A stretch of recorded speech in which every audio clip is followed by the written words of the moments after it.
Cuando hablamos de administración de personal, queremos destacar la importancia, la significación que tiene la administración de personal para la gestión. Nos podemos apoyar en los aportes de Michael Porter. Michael Porter, uno de los gurúes de finales del siglo XX en lo que es gestión, planteó un análisis del mercado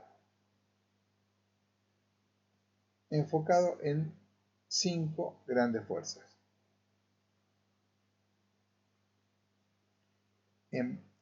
Combinando esos análisis con lo que es la gestión o administración de personal, esto es el enfoque de la charla de hoy.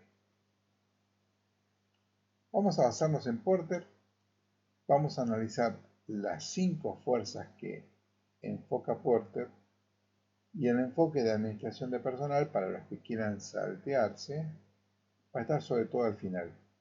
Pero creo que es importante que se entienda la secuencia que vamos a seguir. Porter dice que en un mercado va a haber 5 grandes fuerzas. Cualquier organización, ¿cómo se entiende esto? Cualquier organización va a estar influenciada, va a estar afectada por estas 5 fuerzas. Vamos a ver cuáles son las 5 fuerzas que enfoca Porter. Porter, en el centro, en el nudo de estas 5 fuerzas, ubica a los competidores del mercado segmento. A ver, cuando hablamos de competidores de mercado segmento, es gente, organizaciones, empresas, que compiten con nosotros. ¿Cómo va a ser esa competencia? Yo elegí para mostrarles esto. Esta es una foto tomada de Google. Es más, está la dirección.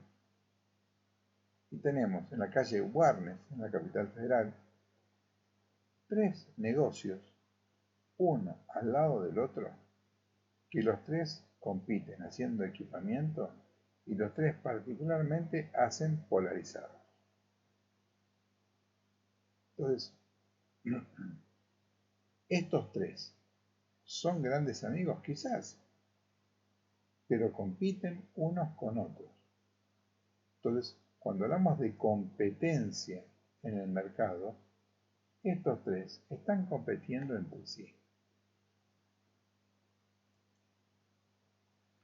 Cuando hablamos en este momento, para entendernos, si yo, hilando fino las expresiones rubro o mercado o segmento, si uno quiere analizarlas a fondo, desde lo más profundo de su semántica, no son exactamente lo mismo. Pero por ahora las vamos a tomar como iguales. Un segmento de mercado, un rubro de mercado, una porción de mercado, los vamos a tomar para esta explicación como unos iguales. Entonces, ¿qué va a pasar en ese rubro, segmento, mercado? Va a haber competencia. Obviamente, esos 3 negocios uno al lado del otro, quizás compartan de vez en cuando algún asado, una comida, pero cada uno de ellos quiere tener su mejor negocio, y si al otro no le va tan bien, y bueno. ¿Qué cosas o qué aspectos o algunos de los aspectos que pueden influenciar esta rivalidad o lo que sucede dentro de la lucha dentro del mercado? Por ejemplo, la tendencia del rubro. Hay rubros que son naturalmente crecientes, algunos rubros que son circunstancialmente estables, o hay algunos que son decrecientes.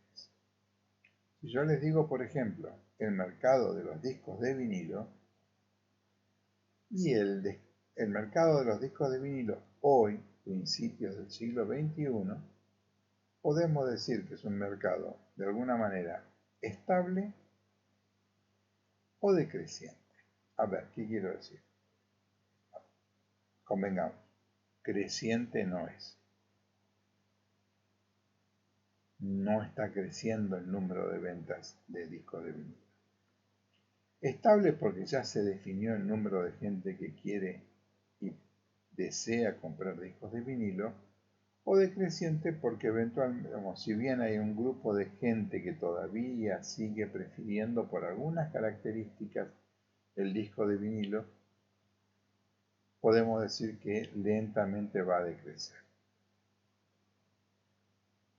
¿Estamos? En cambio, si hablamos de las redes que distribuyen música online, como Spotify, son rubros crecientes. Cada vez más gente consume esto. Entonces, ese es el concepto de la tendencia del rubro.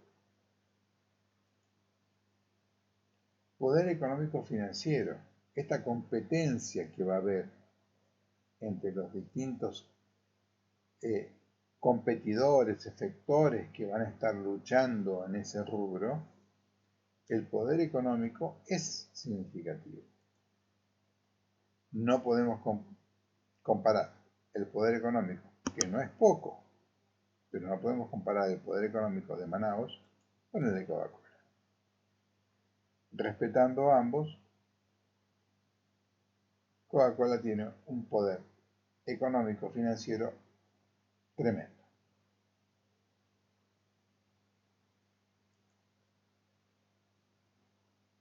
Ya hablamos un poco de los competidores del mercado segmento. Lo siguiente que propone es el poder de los compradores.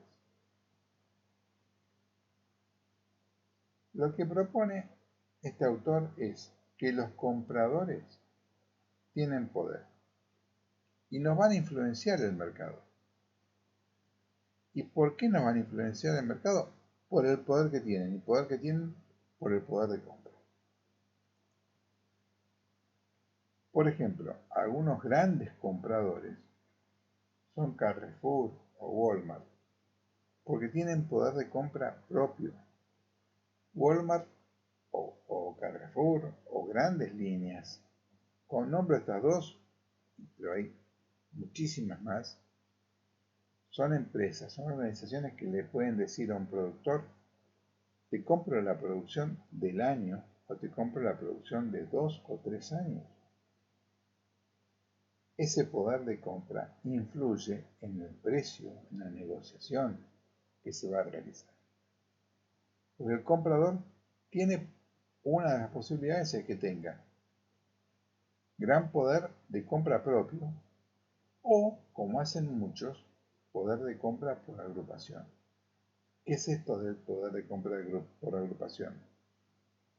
En algunas comunidades, para dar este caso concreto, pequeños empresarios se agrupan para conseguir mayor poder de compra. Cada uno individualmente no tiene poder de compra suficiente, pero juntos negocian mejores condiciones. Entonces, el volumen de compra propio o por agrupación define ventajas al comprador. Otra particularidad que tienen los compradores es que los compradores empiezan a tener demandas de características particulares. Por ejemplo, hoy en día, una de las cosas que está teniendo una tendencia creciente como característica particular es el producto orgánico. Cuesta o significa lo mismo para un consumidor un tomate que ha sido fumigado con un montón de insecticidas, etcétera, etcétera, o lo que llamamos habitualmente un producto orgánico que se ha criado, se ha cultivado sin emplear productos químicos adicionales. Entonces el comprador define qué es lo que se va a producir. Entonces, si el comprador define lo que se va a producir, el comprador le define al mercado qué es lo que tiene que producir. Se entiende, estas 5 fuerzas empiezan a entenderse. Vamos a ver los proveedores. ¿Cómo los proveedores nos van a afectar en nuestro negocio? A veces por la concentración o por la organización.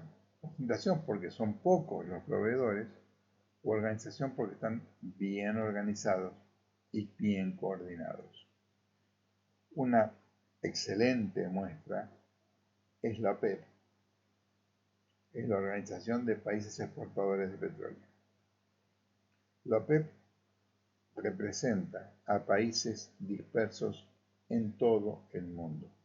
Son países dispersos en todo el mundo que una de las particularidades que tienen es que producen petróleo. Estos países, ¿qué descubrieron? Hace ya unos 40 o 50 años. Que si negociaban solitos, era más difícil defender su posición. Hoy en día, ¿qué hicieron? Se coordinaron, hablaron entre ellos y armaron esta estructura.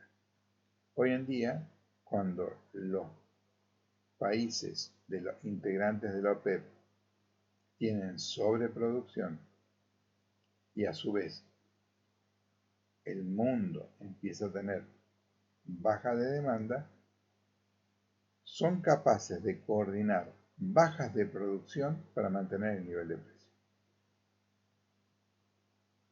Ese es el poder de un proveedor organizado. Entonces, vemos cómo los proveedores, si se organizan, nos van a influenciar con el manejo del precio, porque si nosotros necesitamos, en el caso del petróleo, como el combustible como base de nuestro negocio, lo que estos decidan nos va a afectar.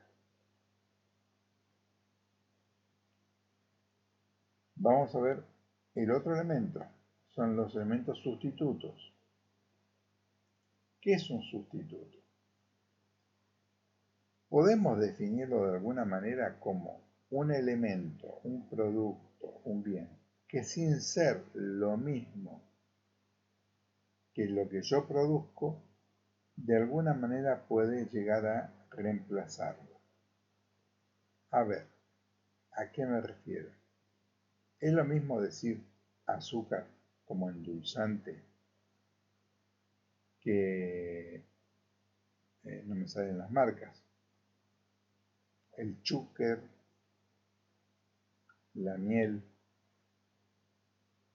¿Es lo mismo miel que chúquer que azúcar? No.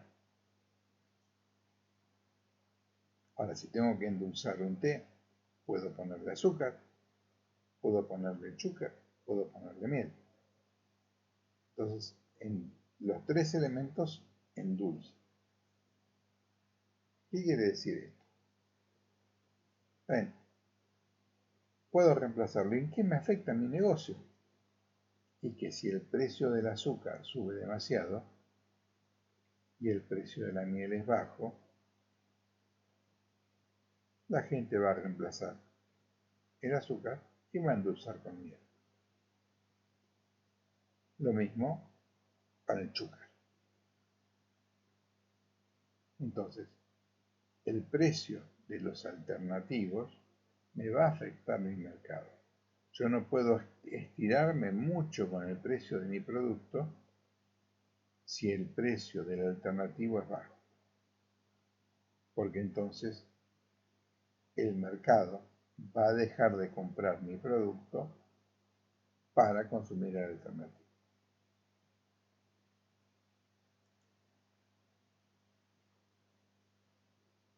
Hasta acá vimos la lucha interna dentro del mercado, el poder de los compradores, el poder de los proveedores, el poder de los sustitutos. Y acá me interesa, y este es realmente el objetivo de esta charla de hoy, más allá de explicarles todo el concepto general, este concepto vinculado con la administración de personal de los entrantes potenciales. Porque hay un vínculo directo entre la administración de personal y los entrantes potenciales. Y esto es lo que vamos a ver específicamente ahora. Pero entendí que era totalmente necesario explicar todo el contexto para que se comprendiera lo que vamos a ver ahora. Cuando hablamos de entrante potencial, estamos hablando de alguien que no está en el negocio. Acá están los que estamos compitiendo. Todos los que están compitiendo en ese segmento o en ese ejemplo que les dije hace un rato, esos que hacían servicios de polarizado para autos, esos estaban compitiendo. Imaginemos que nosotros estamos pensando en, ¿ponemos un negocio para luchar en eso? ¿Nos vamos a dedicar a eso? Eso es un entrante potencial.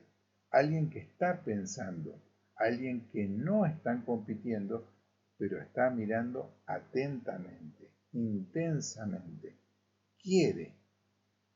Imagínense, ustedes están afuera del negocio. ¿Eso nos afecta? A ver, ustedes están afuera del negocio, ¿cómo le afectan al que está dentro del negocio? Esa es la pregunta. Sigamos. Estoy parado en la tabla, parado en el trampolín, ¿me tiro a la pileta o no me tiro a la pileta? Ese es el entrante potencial. Ese que todavía está parado ahí. El que está en la pileta nadando, ese ya está compitiendo en el segmento. Pero el que está parado en el trampolín y dice, ¿me tiro o no me tiro? Ese es el entrante potencial. Le falta tomar la decisión. Está estudiando. ¿Qué hace esa persona que está a punto de tirarse del trampolín? Evalúa, mira, piensa. ¿Cuánta es la altura? El agua está fría. ¿Sé nadar? Hay un montón de obstáculos que hay que vencer para entrar en el negocio. A esos obstáculos los llamamos habitualmente barreras de entrada.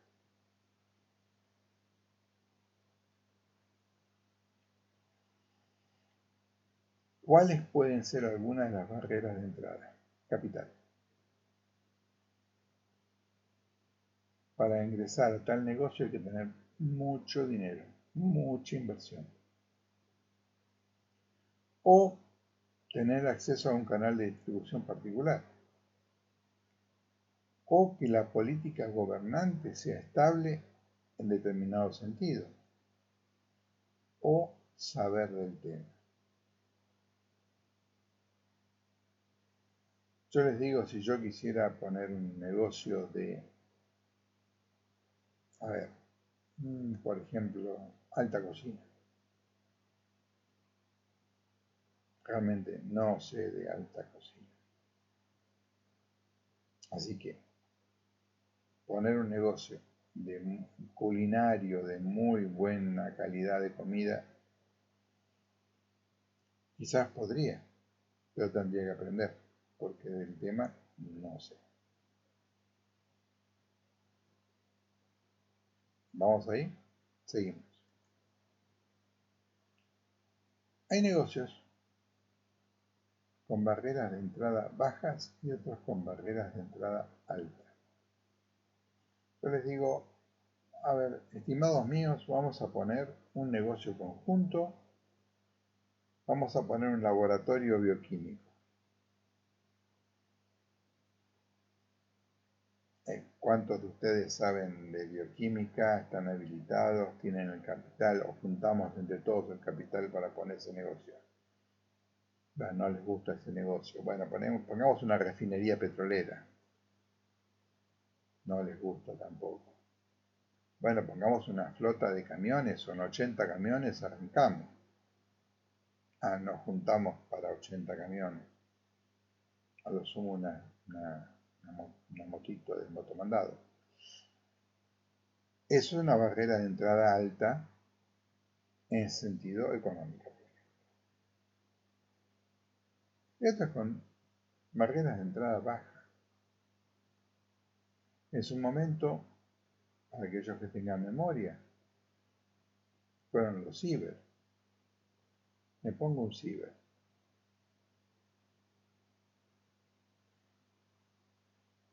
Le pongo un kiosco. Pongo un almacén. Y si pensamos en alguna línea más o menos, tener un pequeño capital, poner un pequeño almacén de barrio no es algo tan imposible. Desde lo económico, desde el conocimiento. Son barreras de entrada baja. Pongamos una refinería de petróleo y es una barrera de entrada alta al capital. Una vez que entramos, estamos compitiendo. Si es que entramos. Decidimos poner ese, vamos a la escala nuestra, a la escala doméstica. Decidimos poner ese almacén de barrio. Ya está, abrimos. Hoy, abierto. Almacén Guille. Estamos compitiendo. Hoy estamos. Y el negocio no resultó como nosotros pensábamos. No era el negocio que creíamos que iba a ser. No rinde lo que pensábamos que iba a rendir. ¿Cómo salir de un negocio que no nos interesa más? La gran pregunta. Y ahí empieza a haber otro concepto que es el de barreras de salida. Es, así como decíamos, barrera de entrada, lo que tenemos que vencer para entrar al negocio, barrera de salida, lo que tenemos que vencer para salir del negocio. Primera barrera de salida, recuperar el capital invertido. Hice mi negocio del almacén. La mercadería la vendo, puedo venderla con una ganancia menor o al costo. Vendo las estanterías, vendo la balanza, vendo las heladeras. O sea que podría recuperar parte del capital invertido, o casi todo. Había alquilado un inmueble, lo puedo desalquilar. Había comprado un inmueble, lo puedo vender. Fíjense que hay barreras de salida de capital que son fáciles o relativamente fáciles de traspasar, o que si las encaro no me van a costar tanto, no me van a doler tanto, voy a perder un poco, pero no voy a perder el 100%. Entonces, si tengo barreras de entrada chiquitas y barreras de salida chiquitas, ¿qué va a pasar? Va a haber mucha variación en la competencia. Todo el tiempo van a aparecer nuevos competidores y todo el tiempo van a salir competidores viejos. ¿Dónde vimos esto? Nuevamente, les decía de los ciber. Los ciber en la década del 90 aparecían y desaparecían. Remiseras aparecían y desaparecían. Almacenes de barrio aparecen y desaparecen. ¿Por qué? Constantemente aparecen y desaparecen todos estos porque las barreras de entrada son bajas y las barreras de salida también son bajas. Esa es una característica del negocio de barreras bajas de entrada y de salida. Lo que yo les planteo es lo siguiente. Si mi negocio está planteado en función de que la barrera es una barrera distinta, una barrera donde lo que ustedes tienen que vencer para entrar es una barrera alta, difícil de alcanzar, pero además con un detalle. Si el negocio no les gusta, la barrera de salida es altísima. ¿Ese negocio les parece interesante? A ver, repito. Les propongo un negocio que es difícil entrar. Y encima, si no les gusta, es muy difícil salir. ¿Es atractivo? Bien. ¿Cómo lograr un negocio que tenga barreras de entrada altas y barreras de salida altas?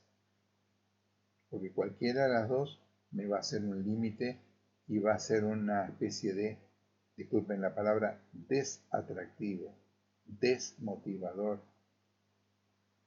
para que la gente ingrese. ¿Cuál es la barrera más alta? La calidad humana. Si nuestro negocio está especializado en ofrecer servicios de alta calidad que solo las personas los pueden brindar, aquel que quiere ingresar podrá comprar heladeras, podrá comprar mostradores, estanterías, mercadería, pero si atiende mal, ¿va a ser un negocio exitoso? No. Cuando uno plantea un negocio exitoso en función de la calidad de la gente que tiene, aquel que quiere entrar tiene que lograr tener el capital por un lado, pero además equiparar la calidad de atención humana. ¿Y cómo logra la calidad de atención humana? Con mucha inversión en su personal, mucha inversión en su gente. Eso es una inversión en capital humano que es muy costosa porque lleva tiempo, lleva una construcción de confianza, lleva una construcción de relaciones y es muy difícil de alcanzar, pero una vez que se alcanza, el que la alcanza la tiene y es una inversión que produce y se reproduce